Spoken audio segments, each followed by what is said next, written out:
আমাকে যখন বলা হয়েছিল যে ব্যাচেলর পয়েন্টের কথা, তখন আই ওয়াজ নাথিং। তো আমাকে বলা হয়েছিল যে নোয়াখালীতে যাব, যেহেতু আপনি আসলে নোয়াখালীর মেয়ে, আমরা কয়েকটা এপিসোডের জন্য একজন আর্টিস্ট চাচ্ছি। তো আমার তখন মনে হয়েছিল যে আচ্ছা ঠিক আছে, আমি তো আসলে অ্যাক্টিং পারি না, তারপরেও ট্রাই করি।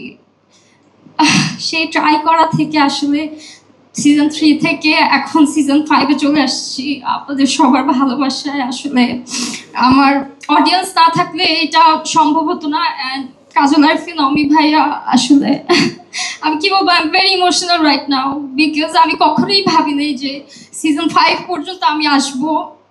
যখন কোথাও যাই সবাই আসলে এত মানে কাছের মনে করে। দেখা যায় কোনো মার্কেটে যাচ্ছি, সবাই বলতেছে এরিয়ল আমি আর শিমুল্লা কোনায়, as if I am the girl next door.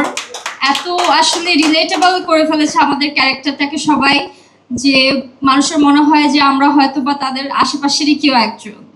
So এই ভালোবাসাটা পাবো আপনাদের কাছ থেকে, এটা কখনো আসলে আশা করিনি। আমি অনেক ছোট মানুষ, যখন শুটিংয়ে যাই আমি সবার থেকে ছোট, বাট তারপরে সবাই আসলে আমাকে এত ভালোবাসা দিয়ে আসলে আপন করে নিয়েছে, একদম 2022 থেকে এখন 2025 সাল পর্যন্ত। So of course I am grateful to you all, thank you so much.